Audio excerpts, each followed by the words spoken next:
오늘 이 자리에 오후 예배 자리에 샘터 연합 예배 자리에 나오신 모든 성도 여러분들이 진심으로 환영하고 축복합니다.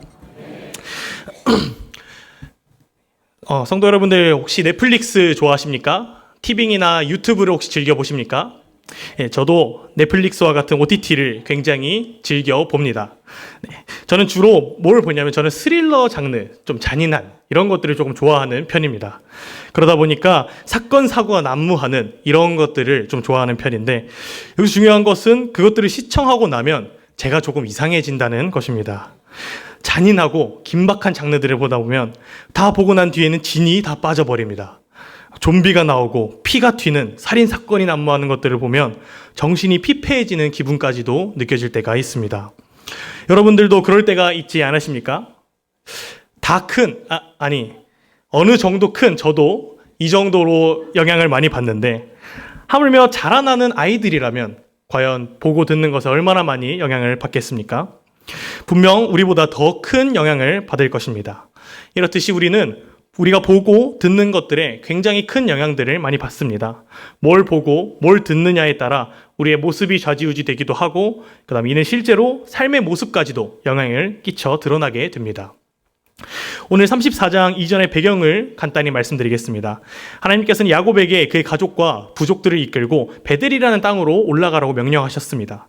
그런데 야곱은 가다가 멈춰서 세겜이라는 이방 땅 그 성읍 앞쪽에 거기에 머물러서 땅을 사고 장막을 치고 대략 10년이라는 세월 동안 하나님의 말씀대로 가지 않고 거기 머물러 있었습니다. 이 세겜 땅은 이방인들의 땅인데 하나님의 말씀대로 베델로 가지 않고 그곳에서 긴 시간을 보냈던 것입니다. 그러던 중에 오늘 저희가 읽었던 34장의 본문에 사건이 발생되고 맙니다. 34장 1, 2절을 한번 띄워주시겠습니까? 네, 1, 2절의 내용을 보시면 야곱의 딸인 디나가 그 땅의 딸들을 보러 나갔다고 합니다. 그 땅이란 바로 이방 땅에 있던 딸들인데 당시 한창 자라나는 10대 소녀였던 디나가 지금 무엇에 관심을 갖고 있는 것입니까? 네, 바로 이방 땅의 문화와 풍습에 관심을 갖고 있게 되는 것입니다.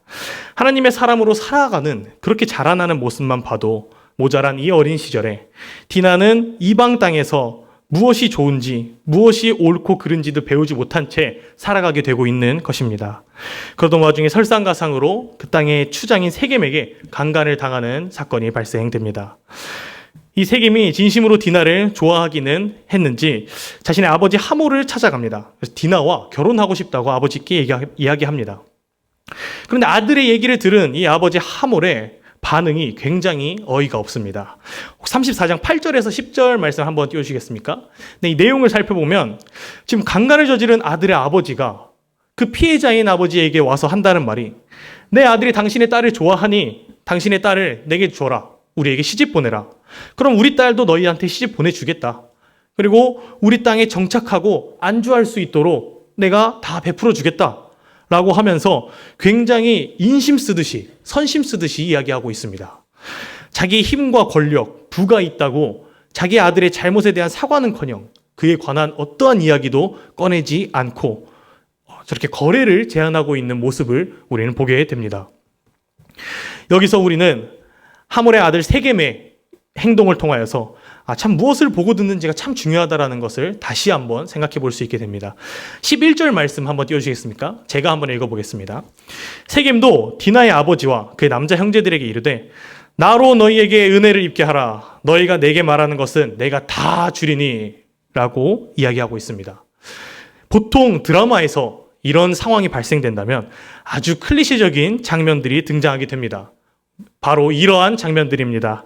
맛있는 김장김치를 손에 쥐든지 아니면 다른 항상 꼭 음식을 손에 쥐게 됩니다. 그런 것들을 손에 쥐고 뺨을 후리거나 혹은 물컵을 들고 물을 얼굴에 뿌리는 장면들이 나옵니다. 그러면서 아니 이 사람들이 돈이면 다 되는 줄 아나 라고 말하는 장면이 꼭 드라마에서는 나오게 됩니다. 오늘의 말씀의 상황이 바로 그렇습니다. 정말 부전자전 그 아버지의 그 아들입니다.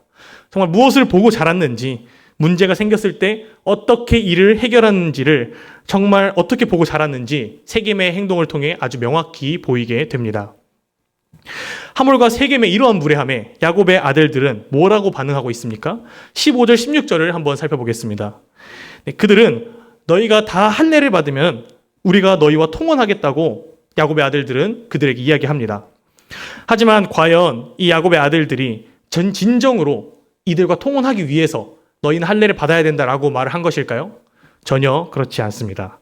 이들은 이것을 계략을 삼아서 저 이방 땅에 저들이 할례를 받았을 때에 저들을 다 몰살시키고 저들을 쳐 죽이기 위하여서 거짓말을 한 것입니다. 이 아들들의 아버지 된 야곱의 모습을 한번 살펴보아야 합니다. 야곱은 어떤 자였습니까? 형인 에서를 속여 장자권을 빼앗고 그렇게 거짓된 인생을 살아갔던 인물입니다. 그 아버지 야곱 밑에서 자라난 자식들의 행동이 야곱과 아주 유사합니다. 네, 그 다음에 우리가 오늘 읽었던 30절과 31절 말씀 한번 띄워주시겠습니까? 네, 한번 함께 읽어보겠습니다. 시작! 야곱이 시므온과 레위에게 이르되 너희가 내게 화를 끼쳐 나로 하여금 이 땅의 주민 곧 가나안 족속과 브리스 족속에게 악취를 내게 하였도다. 나는 수가 적은즉 그들이 모여 나를 치고 나를 죽이리니 그러면 나와 내 집이 멸망하리라. 그들이 이르되 그가 우리 누이를 창녀같이 대우함이 옳으니까. 네. 이 대학살을 저지른 야곱의 두 아들들과 그 다음에 야곱의 대화 내용입니다. 이 야곱의 반응은 어떻습니까? 30절을 살펴보면 야곱의 반응이 정말 처참합니다. 자기의 안위만을 생각하고 있습니다. 자신이 당할지도 모를 그 피해가 두려워서 자기의 아들들을 책망하고 있는 모습을 보입니다. 31절의 두 아들의 모습은 어떻습니까? 그들은 자기들의 분노만을 생각하고 있습니다. 물론 자기의 누이가 이러한 심한 일을 당했기 때문에 이들이 분노하고 분개하는 것은 당연한 일이긴 합니다. 하지만 이들이 단지 누이가 받았을 상처가 걱정이 되어서, 누이가 받았을 아픔이 걱정이 되어서 분노한 것이 아닌 것입니다. 말로는 그것 때문인 듯하고 그것을 핑계 삼지만 그 내면에는 자기들이 이방 민족에게 우습게 보였다는 자존심의 스크래치와 그 다음에 그들에게 본때를 보여주고자 하는 이들의 자만심이 이들로 하여금 대학살을 일으키게 한 것입니다. 심지어는 하나님과 이스라엘 민족 사이에 믿음의 증표인 할례, 내가 하나님을 믿기 때문에 내가 할례를 받는다라고 그 받았던 믿음의 증표인 할례를 이방인들에게 아무렇게나 자기들의 마음대로 사용하는, 거짓되게 사용하는 모습까지 나타내는 불상사를 저지르고 맙니다.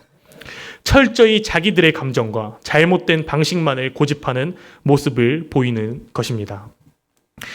성도 여러분, 그런데 우리 34장, 오늘 이 34장의 말씀에서 우리가 주목해야 할 것이 한 가지 있습니다. 바로 이 34장의 말씀 그 어디에도 하나님이 등장하지 않고 있다는 것입니다. 34장의 앞장인 33장과 그 뒷장인 35장을 살펴보면 계속 하나님이 등장하고 있습니다. 하나님이 말씀하시고 하나님이 연관된 말씀들이 나옵니다. 그런데 갑자기 34장, 그 중간의 34장은 마치 뚝 끊기듯이 하나님에 관한 이야기는 아무것도 나오지 않고 오로지 야곱의 가족들과 하몰의 가족들만 나오고 있습니다. 34장을 한번 살펴보면 혹시 말씀 구절 한번 띄워주시겠습니까? 네. 노란색 글씨로 된 부분만 한번 살펴보시면 1절부터 27절까지 계속해서 이야기하는 것이 야곱에게 낳은 딸, 야곱의 딸, 야곱이 그의 딸, 야곱의 아들들, 야곱의 아들들, 야곱의 아들들, 야곱의 딸, 야곱의 두 아들, 야곱의 여러 아들이라 하며 야곱의 자식들임을 성경이 굉장히 강조하고 있는 것을 볼 수 있습니다. 이것은 무엇을 의미합니까? 바로 성경이 지금 야곱을 고발하고 있다는 것입니다. 하나님의 말씀을 따라 살아야 될 야곱아, 너는 지금 어디에 있느냐? 하나님의 말씀대로 나아가야 될 야곱아, 너가 지금 어디에 머물러 있느냐? 하나님의 말씀을 듣고 그 말씀대로 살아가는 모습을 보며 그리고 그것을 듣고 그것을 보고 자라며 성장해야 할 너의 자식들이 지금 대체 무엇을 보고 무엇을 듣고 자라고 있는 것이냐? 너의 삶에서 드러나고 보여져야 할 나는 대체 어디에 있느냐라고 성경이 하나님께서 야곱을 고발하고 있는 것입니다. 성도 여러분, 이것은 단순히 야곱 개인의 일만이 아닙니다. 사랑하는 성도 여러분, 우리의 삶의 모습은 어떻습니까? 앞서 말하였듯이 정보의 홍수 속에 살고 있는 우리들입니다. 그리고 미디어의 홍수 속에 살고 있는 우리들은 무엇을 보기를 선택하고 그리고 무엇을 듣기를 선택하며 살아가고 있습니까? 우리들은 하나님의 말씀 듣기를 선택해야 합니다. 우리가 정말 구원받은 백성이라면, 정말로 복음의 은혜를 입은 자들이라면, 우리가 먼저 된 자들로서 우리의 모습을 통해서, 나의 모습을 통해서 예수 그리스도의 모습을 봐야 하는, 그 복음을 알지 못하는 저들에게 무엇을 보게 하고 어떤 말을 듣게 해야 하는지 우리는 깊이 생각해 봐야 합니다. 우리는 하나님 아버지의 모습 보기를 선택해야 될 줄로 믿습니다. 우리는 하나님 아버지의 말씀 듣기를 선택해야 될 줄로 믿습니다. 우리는 예수 그리스도의 모습을 그들도 하여금 보게 해야 할 줄로 믿습니다. 우리는 예수 그리스도의 말씀을 저들이 듣도록 전해야 될 줄로 믿습니다. 그렇게 하나님 아버지의 뜻에 따라 살아가며 그분과 동행하는 우리 모든 이 자리에 모이신 샘물교회, 우리 교회의 성도 여러분들이 되시기를 주님의 이름으로 축원합니다. 네, 제가 짧게 기도하겠습니다.